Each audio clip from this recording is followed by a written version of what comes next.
Là, je vais ouvrir simplement des portes pour que vous puissiez au moins cerner euh, de quoi on parle lorsqu'on parle de ce début de Bereshit, de la Torah. Comme ça, on sait que on peut enfin commencer par au moins je ne sais pas, parce que le savoir est quelque chose qui va venir de notre mental et de notre mémoire. Alors qu'il s'agit ici d'atteindre un certain niveau de connaissance et qui n'a rien à voir avec le savoir.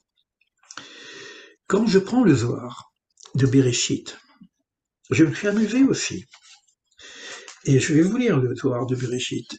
Même si ça dépasse le temps, c'est pas grave, hein, parce que je préfère rentrer dans cette mer sans fond, et pour vous montrer que moins on y comprend, plus on a de chances d'y comprendre quelque chose. Alors Rabbi Eliezer, c'est le fils de Rabbi Shimon Bar Yochai. On sait que cet enseignement du Zohar est principalement fait entre Rabbi Eliezer, Rabbi Shimon Bar Yochai et les disciples qui sont autour d'eux, et que Rabbi Shimon Bar Yochai lui-même est en contact avec le prophète Élie, qui lui est vraiment celui qui est l'enseignant de tout le Zohar. Principalement les tikkunis, ce qu'on appelle les tikkun Zohar, c'est tikkun Zohar, tikkun Bereshit plutôt, les réparations du Bereshit, comme s'il y a quelque chose à réparer qu'on ne sait pas encore. Et c'est certainement avec les questions que vous avez posées. Bon, je sais que j'ai partagé une interrogation de Maëva qui me semble assez importante dans la mesure où on voit qu'ici on travaille de cette dualité bien-mal. Je suis pas rentré encore dans l'arbre de bien-mal et c'est parce que bon, c'est tellement important d'y aller avec parcimonie, doucement, étape par étape, pour pas commencer à se dire des choses qu'on a déjà appris et qu'on croit comprendre. Je préfère y aller doucement, mais quoi qu'il en soit, bête, c'est déjà une division. Ténèbres, lumière, c'est déjà des divisions. Donc, ok. Et lorsqu'on parle de Elohim, on ne sait pas trop. Mais la question du qui a créé cela, c'est-à-dire qu'on a besoin de. On sait très bien que ça ne peut pas être une manifestation tangible dans le sens matériel où je peux le saisir, mais on se pose quand même la question. Et Rabbi Eliezer, il explique, levez les yeux vers les hauteurs et voyez qui a créé cela. Donc c'est-à-dire, déjà, devant la magnificence du monde, on peut voir c'est obligé qu'il y a un créateur. Dans quelle direction faut-il lever les yeux? C'est-à-dire que déjà le sens, la direction, c'est aussi le sens. C'est-à-dire que c'est pas simplement que je ferme les yeux, je médite et puis paf, j'ai la révélation. Mais il pose la question, vers quel grain? Et la réponse, c'est pour nous dire que merci la réponse, il faut aller vers le lieu auquel tous les yeux sont suspendus et qui est l'ouvreur des yeux. Ah, l'ouvreur des yeux. Ben, il faut qu'on ouvre nos yeux. Et là, vous apprendrez que l'occulté, celui qui est caché, puisque le monde commence par la notion de esterpanim, caché, je cache ma face, que vous apprenez que l'occulté, et on va lui donner encore un petit nom pour ajouter quelque part quelque chose, l'ancien, qui tient debout, est exposé au questionnement. C'est quoi a créé cela? Que ce questionnement mi-élé est occulté chez l'ancien. Alors, vous savez que le mi-élé, quand vous formez mi-élé, vous arrivez au mot Elohim. Ça, il le dira plus tard. Donc, il a décomposé le cela, ce qui est là, ce que nous voyons, du mi.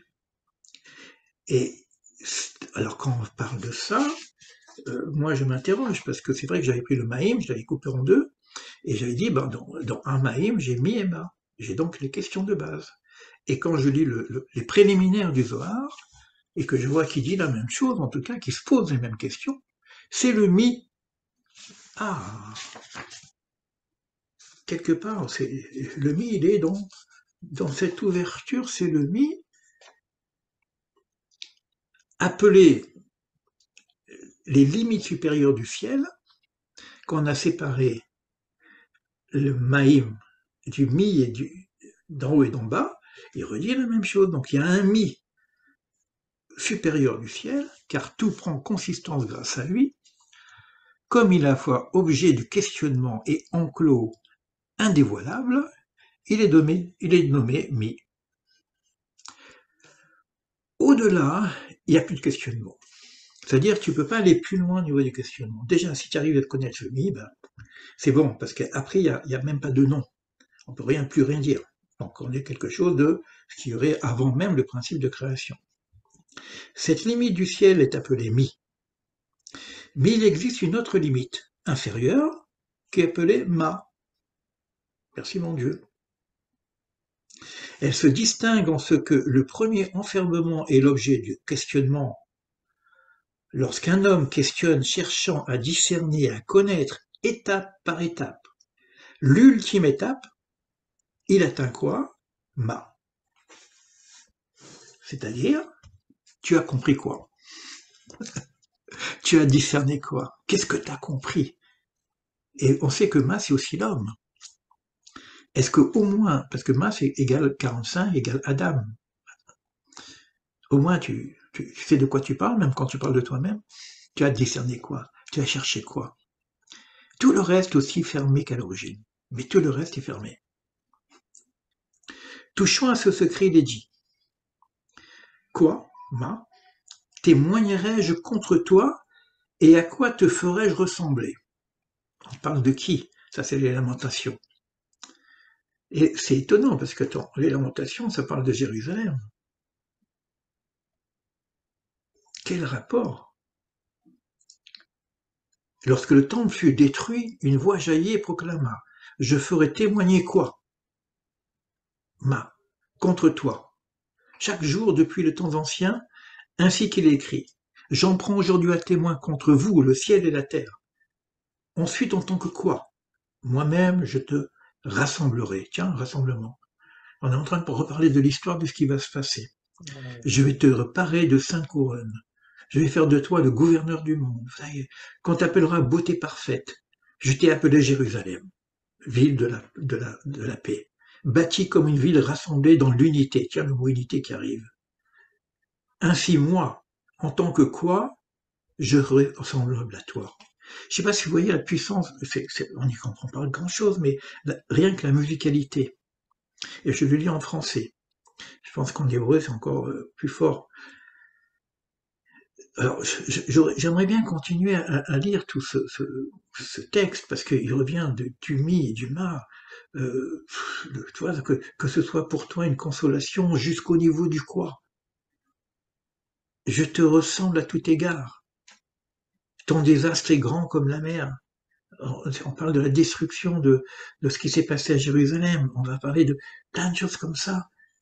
Je peux pas tout lire, mais Rabbi Eliezer a dit, Eliezer mon fils, cesse de parler pour que se révèle le clos du secret suprême ignoré des fils de l'homme. Oh, doucement, doucement, stop, arrête-toi. Je veux dire que bon, qu'est-ce qui se passe? Eliezer s'arrête de parler. C'est comme s'il était rentré dans cette mer sans fond, de cette origine, et puis à un moment donné, stop, on peut pas aller plus loin parce que là, on risque de pas simplement d'arriver à je ne sais pas, mais on risque de s'allumer un petit peu le cerveau. Alors je saute parce que lui s'est arrêté de parler, bon, il continue sur autre chose, on verra un peu si on rentre dans ce texte. Et c'est ça Bereshit. Au commencement Bereshit. Il traduit par au commencement c'est le français, mais c'est Bereshit. Et là, il y a maintenant un des disciples de cette assemblée qui va nous dire, Rabbi Hamouna, l'ancien, c'est les anciens. Nous trouvons dans les premiers mots de la Genèse une inversion dans l'ordre alphabétique des lettres. D'abord un bet, suivi d'un autre bet, Bereshit Bara. Ensuite seulement un aleph, Elohim, Bereshit Bara Elohim. Et un deuxième aleph, Et. En effet, quand le Saint béni soit-il voulait créer le monde, les lettres étaient encloses, et pendant les 2000 ans qui précèdent la création, donc ce que nous avons lu, Bereshit Bara Elohim, c'est le monde de la création, il y aurait quelque chose d'avant cette création, donc un autre monde. Donc on arrive maintenant à 4 mondes. On sait que ce monde, par les enseignements, s'appelle Atsilut. Il contemplait, il est contemplé. Donc, enfin, quand le Saint béni soit-il voulut créer le monde, les lettres étaient encloses, et pendant les 2000 ans qui précédèrent la création, il les contemplait et jouait avec elles. Les chiffres et les lettres. Et lorsqu'il décida de créer le monde, toutes les lettres se présentaient à lui, l'une derrière l'autre, pour être la première lettre du mot créé. Et il y a un dialogue avec les lettres. C'est-à-dire les lettres ne sont pas des lettres pour faire des mots. C'est quoi les lettres? Les lettres qui font l'être, qui font être. Mais même plus que ça, puisque c'est avant la création. Et c'est avec ça qu'on va former tous les plans de la création. Parce qu'on dit que Dieu regardait la Torah, mais là, on est déjà dans uniquement les lettres.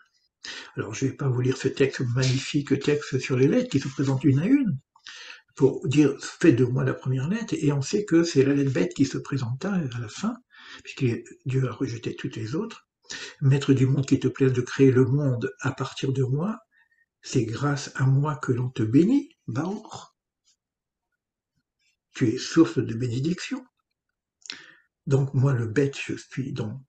Et là, le Saint béni soit-il lui dit, certes oui, c'est par toi enfin que je créerai le monde.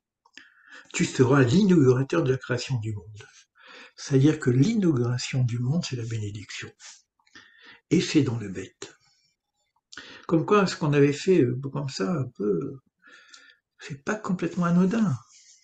Ça fait un moment hein, quand on a mis des lettres. Hein. Combien de fois? Ça fait je sais plus combien d'années. Parce que je pense que la première fois que je suis rentré dans la Torah, c'est par les lettres. Et la première fois que j'ai écrit quelque chose sur la Torah, c'est des lettres. Et que je ne connaissais pas grand-chose. Mais qu'est-ce qu'on fait de la lettre Aleph?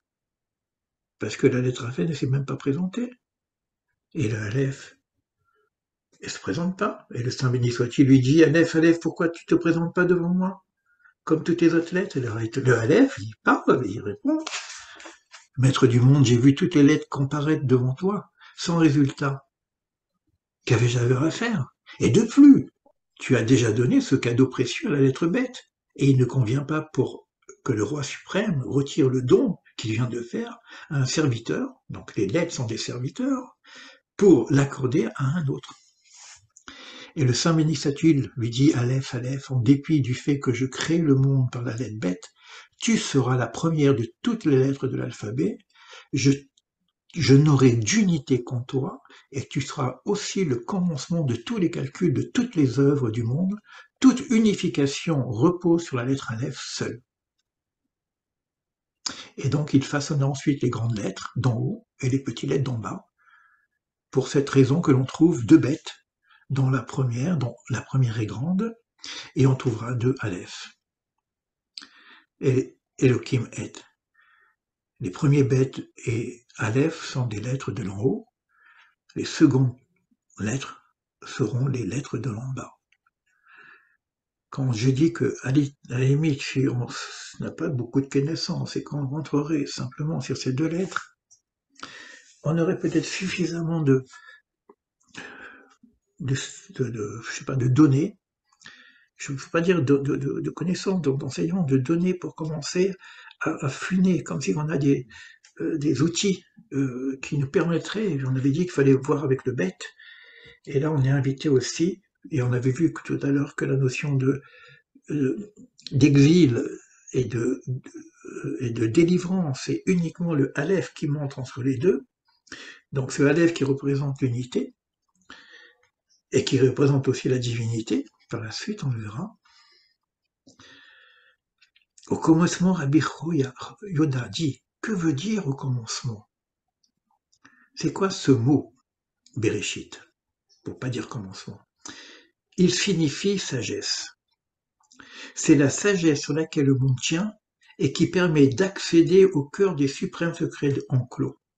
Donc quand je dis Bereshit, c'est pas simplement un commencement, puis il n'y a pas de commencement, il n'y a pas de temps, etc. C'est la sagesse qui est enclose. Et elle a été gravée dans les 6 directions, Barashit, Créacis. de l'en haut et d'en bas, tous les êtres sont issus et donnent naissance à 6 sources, 6 fleuves qui débouchent sur la Grande Mer. Il faut lire Bereshit, c'est-à-dire il créa, Barashit, il créa 6 horizons, et qui en est le créateur. C'est qui le créateur? Celui qui n'est pas mentionné dans le texte. Attends, je comprends rien alors. Attends, je relis. Il créa 6, les 6 horizons, et qui en est le créateur? Celui qui n'est pas mentionné dans le texte. Celui qui est inaccessible et inconnaissable. Attends. Et qu'est-ce qu'on nous a donné tout à l'heure? Bereshit bara Elohim. Comprenez? Quelque chose qui cloche. Donc il y a quelque chose d'autre. Elohim n'est qu'un serviteur. Il y a autre chose, un principe divin qui est le véritable créateur. Bon, ok. En tout cas, bon, c'est le texte. Hein. Au commencement, Bereshit, c'est la clé qui enferme le tout et qui ouvre et ferme. Tiens, rappelez-vous quand je vous dis que la porte est fermée et que la clé est à l'intérieur. 6 portes sont contrôlées par cette clé qui ouvre et ferme. Lorsqu'elle ferme ces portes, les recelant en son sein, il est écrit Bereshit, terme composé d'un mot révélant le Fils, et d'un mot enfermant le mot bara, Barashit. Donc comme si le mot bara, c'est quelque chose qui nous enferme, rien à voir à la création telle que nous connaissons, nous, le mot créé. Il faut presque plus traduire ce terme en créé, parce que nous, on a un mot français qui veut dire créer, mais bara, c'est pas ça, puisque c'est enfermant, donc c'est rien à voir. Parce que le mot bara est toujours un mot inaccessible. De la même façon que le mot Bereshit, on ne devrait pas le traduire, on devrait dire Bereshit, et que le mot bara, on ne devrait plus le traduire comme créer, parce que le mot créer en français ne correspond plus. Sinon, c'est l'embrouille. Et Rabbi aussi dit tout ceci est exact. J'ai entendu même la flamme sainte dire que créa, d'ailleurs bara, on traduit créa, mais c'est bara, est un mot inaccessible qui ferme et ne s'ouvre pas. Tant que le monde était clos par le mot bara, il n'avait ni être ni existence et le chaos complet recouvrait tout. C'est pour ça qu'on dit qu'il n'y avait pas d'homme, parce qu'on est dans bara.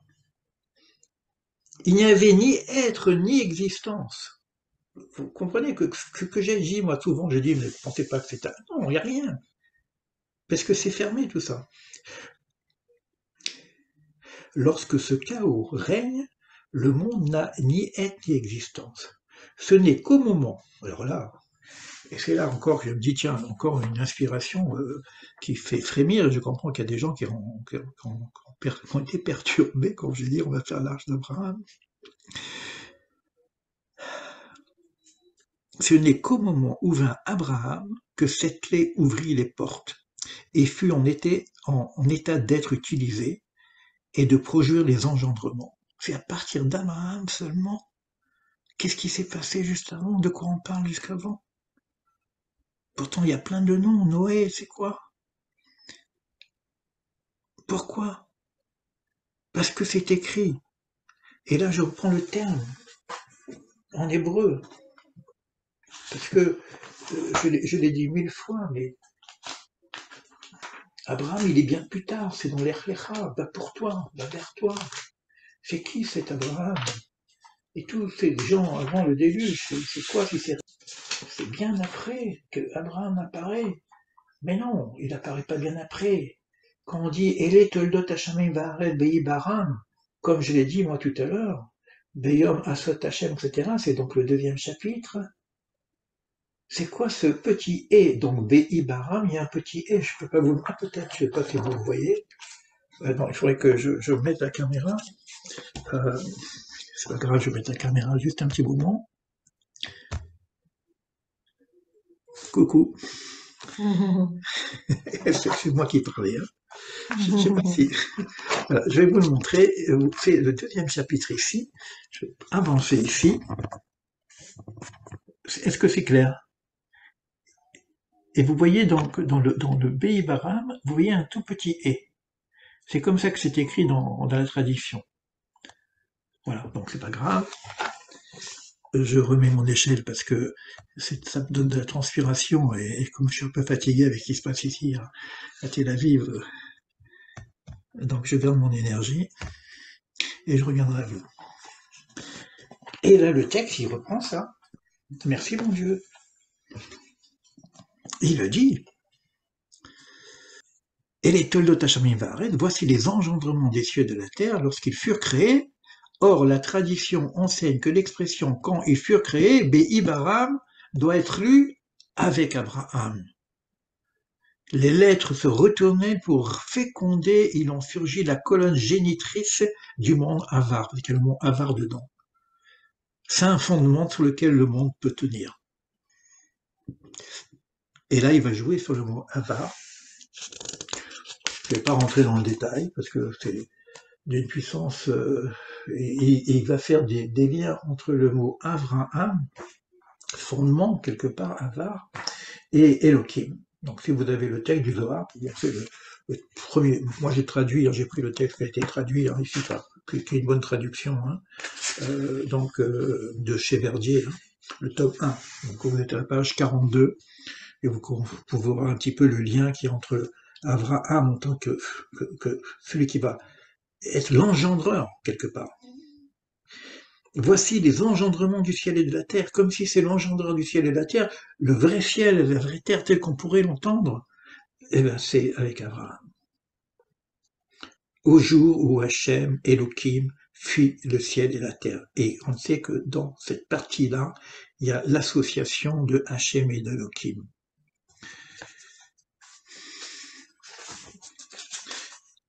On est dans Bereshit,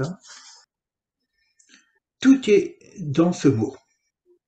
Ce Bereshit porte un nom et un commandement. Si je veux chercher un commandement dans ce Bereshit,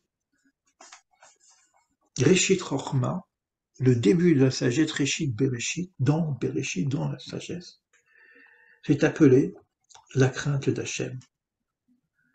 La crainte d'Hachem, Reshit Rochma, est le commencement de la sagesse.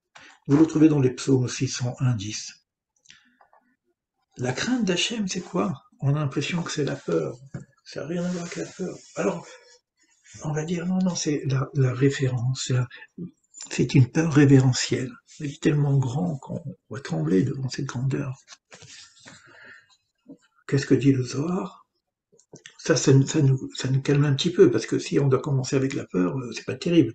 Et il va faire la distinction, d'ailleurs, dans ce texte-là, entre la peur de la punition et la véritable crainte.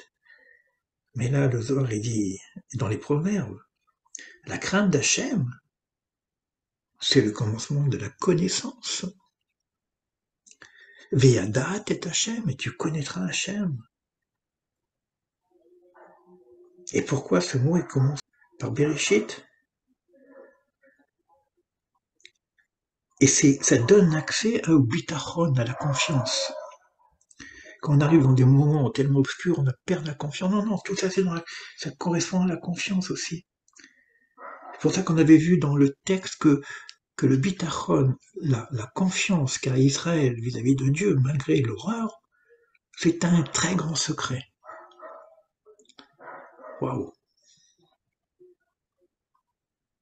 C'est pas simplement je crois en Dieu parce que je crois. Non, là, attention. Il faut sortir de ce côté un petit peu de la foi humaine. On est dans un grand secret. C'est le bitachon. Et c'est en rapport avec la connaissance. Comme le mot crainte est appelé commencement. Et qui constitue la porte qui donne accès au bitachon, à la confiance. Et c'est sur ça que le monde tient. Et après, il parle des différents niveaux de crainte qu'il peut y avoir. Et je ne veux pas rentrer dans le débat, que dit, telle est la raison sur laquelle le mot dénommé crainte d'Hachem est dit commencement de la connaissance. Ah, je comprends pourquoi je suis intéressé par la connaissance. Alors, c'est en rapport avec le Aleph, c'est en rapport avec l'unité, c'est en rapport maintenant avec la confiance, la foi. Qu'est-ce que je vais rajouter encore? C'est quoi l'unité? Echad. On l'a déjà vu. Aleph, c'est l'unité. Aleph, c'est Hachem, c'est Yud Kevavke, 26. Aleph 26. Echad, 1, 13. 13 égale amour. Ok, est-ce qu'il y a un rapport avec amour? Certainement. Voilà, 13. Là, je vous dis des choses qu'on connaît un petit peu, hein, pour vous mélanger. Non, peut-être pas pour vous mélanger, pour vous donner un peu d'oxygène. Echad égale amour. Comme Echad, c'est un grand secret qui est en rapport avec cette crainte qu'on appelle aussi connaissance. Donc cette connaissance, elle n'est pas encore acquise, et en rapport avec l'amour. Ça veut dire que même quand on dit l'amour, rappelez-vous mon intervention, j'ai dit, attends, oh, doucement là. J'ai envie de vous le dire avec mes yeux, quoi. Doucement. Si c'est en rapport avec l'amour, et qu'on ne sait pas trop vraiment ce que ça veut dire, l'unité, c'est-à-dire que peut-être l'amour, on ne sait pas vraiment ce que ça veut dire. On parle beaucoup d'amour. La plupart des gens, il y a un amour humain, mais il y a quelque chose d'autre qui est au-delà de l'ordre de la transcendance. Mais qu'est-ce que c'est? Qu'est-ce que c'est ce truc? Et regardez le texte. J'ai l'impression de connaître le texte parce que je ne le connais pas. Ne croyez pas que je suis un connaissant. Et donc il me dit que la lumière soit. C'est le deuxième commandement, deuxième jour. Cette lumière, c'est la tendresse parfaite qu'on appelait le grand amour. Donc il y a l'amour et le grand amour. Quel est le commandement qui enjoint l'homme d'aimer? Qu'est-ce que c'est ça? Rabbi Eliezer dit, Père, il m'est arrivé d'entendre une définition. On est dans des disciples qui sont en relation avec l'au-delà, hein, c'est pas des... J'ai entendu, ça y est, il a presque eu un saisissement de ce que pouvait être ce mot. Il parle à son père, Rabbi Shimon. Il dit, Père, il m'est arrivé d'entendre une définition de l'amour, du parfait amour. Et Rabbi Shimon, il dit, parle mon fils, devant Rabbi Pinchas. Parce que bon, le Rabbi Shimon, il connaît, mais il faut enseigner maintenant. Car il est parvenu à ce niveau, lui aussi.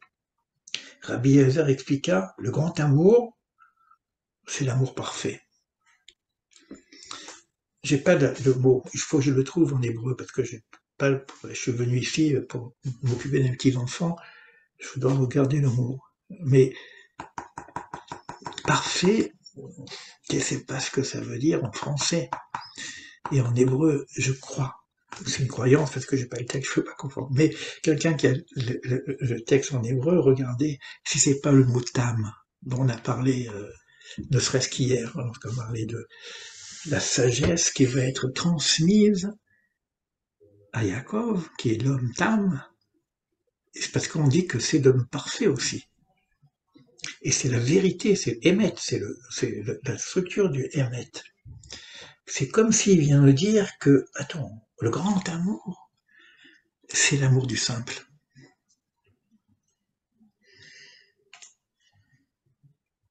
C'est Tam, je viens de regarder. C'est un magnifique. Ah là là, je suis content. Ouf, j'ai mon cœur qui respire.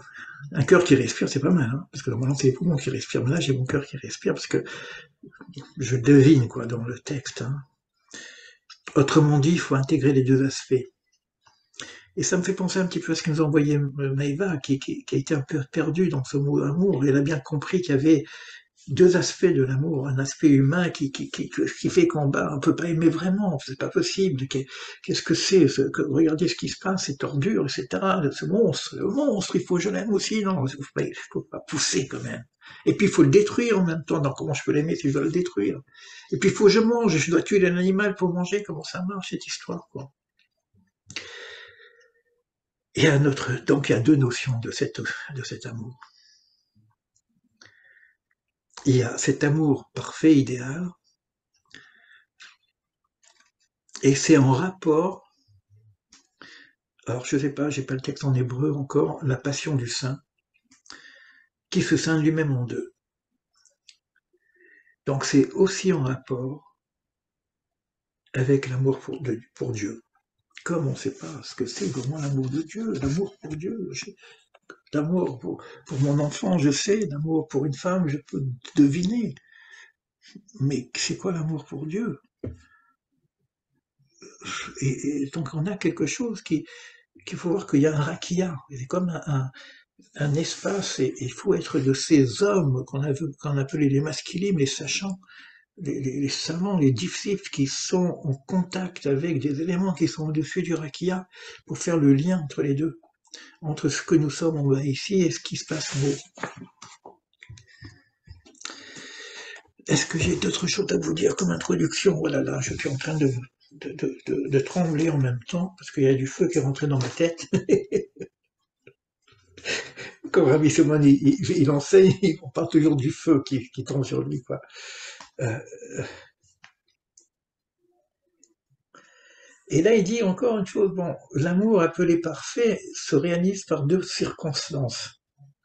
C'est-à-dire, c'est pas simplement, il y a aussi dans cet amour parfait une notion de bonheur et de prospérité, mais aussi une notion de rigueur.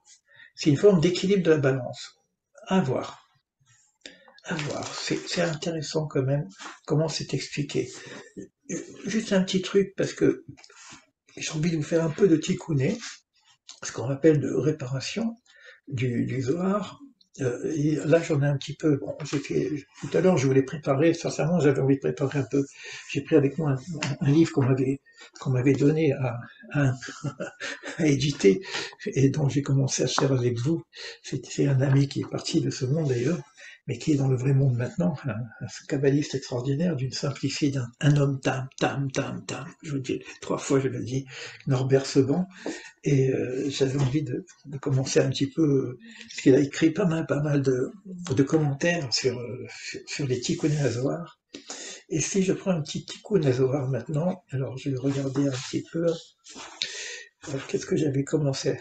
Je ne veux pas prendre le livre des palais, c'est pas, ça va trop loin. Alors, on va revoir le Tikkun Hazohar ici, voilà.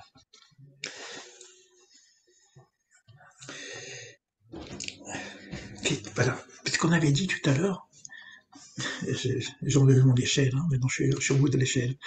Quand on a parlé du créateur, qu'il y avait un créateur au-dessus du créateur, mais qui n'est pas accessible. Alors qu'Elohim, la nature, c'est accessible. Écoutez, et ça, on avait vu aussi avec ça pour le Ramchal.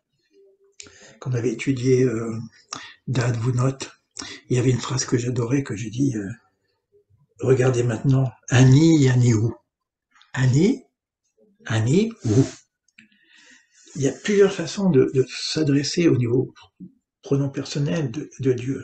Ani, on dit je, on lui dit Ata, toi, donc on a une proximité avec le divin, puisque je dis tu, mais on dit aussi Hu, il. Là, c'est déjà beaucoup plus loin. Et il vient dire, attends, le Ani, il est aussi Hu. Il n'y a pas plusieurs dieux. Ce sont des émanations différentes, mais Ani, Ani, Hu. C'est-à-dire quand il y a une manifestation divine dans le Ani, dans ce monde, Anochi, le Aleph, donc c'est le Aleph qui se révèle ici, c'est aussi un rapport avec le Hu. Mais lui, il est peut-être inaccessible, mais le Ani, je viens, tu peux me dire tu. On peut parler, on peut discuter ensemble. C'est ce que fait Abraham d'ailleurs, puisqu'il discute avec Dieu. Alors, écoutez, compagnons, les paroles séculaires que je tiens à dévoiler à présent, car l'en haut le permet. Ah, autorisation. À quoi ressemblent les mots? Vous voyez maintenant que Ani, Ani, ou. C'est quoi ce ou? Il. C'est la cause qui est au-delà de toute cause. On avait vu que le créateur, c'est la cause des causes, mais on aurait quelque chose qui est maintenant au-delà de toute cause. C'est plus la cause des causes. Tandis que celui qu'on appelle la cause des causes et la cause parmi les causes, telle que l'une de ces causes ne sera pas efficiente avant d'en avoir reçu la possibilité de la cause qui se trouve au-dessus d'elle, ainsi que nous l'avons expliqué précédemment, faisons l'homme, le faisons l'homme qui revient ici. Et tout à l'heure, on avait vu que c'est qui ce faisant. Il y avait plusieurs explications sur ce faisant, ce pluriel. Il y en a qui disent, bon, c'est que la création, l'homme est un microcosme, donc Dieu fait intervenir tous les éléments créés auparavant pour créer l'homme. Ok. Une explication. Deuxième explication que nous ramène également Raphaël, c'est que Dieu parle à l'homme lui-même, faisons l'homme. Alors toi, tu vas reprendre le processus de la création, donc tu vas terminer l'œuvre, mais l'œuvre c'est l'homme, donc faisons l'homme, faisons toi et moi ce que tu dois être. C'est-à-dire que si je veux être moi-même, je ne peux pas te faire tout seul. L'erlecha va pour toi. Et les gens, ils disent la connaissance de soi. Et je vais chercher l'ego, le dépassement de l'ego, le moi, le soi, ou doucement. Non, avec lui. Sinon, tu vas où? Même la notion d'âme, non, doucement, avec lui. On est associé, donc tu peux pas rentrer dans l'introspection de la connaissance de soi sans lui. Maintenant, celui, on va en parler autrement, parce qu'il dit ici, faisons l'homme nécessite deux termes. Le premier proposant à celui qui se trouve au-dessus de lui. Faisons, il s'agit de lui-même, mais on demande la possibilité, la faculté à la cause qui lui est immédiatement supérieure. Ça veut dire que la cause des causes, là c'est un ridouche, hein. Sincèrement, je découvre, hein, quand vous pensez que ça parle tout seul chez moi, mais parce que les lettres me parlent, mais je découvre. C'est la première fois que je pense à ça, où faisons l'homme vient dire, croyez-moi, c'est vraiment sincère, hein, que ce faisons l'homme vient dire que la cause des causes, Elohim, s'associe avec la cause qui est au-delà de la cause pour faire l'homme. C'est pour ça que tout à l'heure on a dit que, attends, qui est le créateur? C'est pas simplement ce que nous disons, ce que nous lisons, c'est qu'il y a aussi une cause des causes inconnaissables dont on ne peut pas parler. C'est la cause au-dessus des causes. Et c'est le texte qui vient de dire dans les Tikkun HaZohar. Il ne s'agit pas de lui-même, mais on demande la possibilité, la faculté à la cause qui est immédiatement supérieure, et celle-ci également ne fera rien d'elle-même. Ça veut dire que la cause au-dessus de la cause ne peut rien faire sans la cause des causes. Il y a une association entre les deux principes divins, Ani, Ani ou. J'aime cette phrase, hein, et je la comprends un peu mieux maintenant. Sans être référé par celle qui est plus élevée qu'elle. Par contre, celui qui est dénommé la cause, qui est par-delà toute cause, ne connaît pas de terme qui lui serait supérieur et rien au-dessus de lui ne lui apparentait, ce qui signale le mot « à qui me comparez-vous » et « à qui m'égalerais-je » dit le saint. Ce qui éclaire le verset cité en exergue, voyez maintenant Ani, Ani, ou. Je suis celui, il. Et qui, Excuse-moi, Élie. je termine, et puis je finis après Oui. on échange. Je suis il n'est pas d'Elohim avec moi. Pas d'Elohim à qui il puisse se référer comme celui qui disait Elohim faisant l'homme. Je vais m'arrêter sur ça. Ouais, je m'arrête sur ça. Et je t'excuse maintenant pour m'arrêter et me dire quelle est ta question. Merci de m'arrêter parce que j'aurais pu m'envoler un petit peu. Alors attends, je vais. Ben écoute, on écoute. Alors, je vais arrêter quand même l'enregistrement et le reprendre après. C'est un petit peu chaud. Alors, comment ça marche? Ah là là. Dommage que tu t'es arrêté. Non, il faut à un moment donné s'arrêter, parce que bon. On m'a demandé de m'excuser, je m'excuse tout de suite, je rectifie.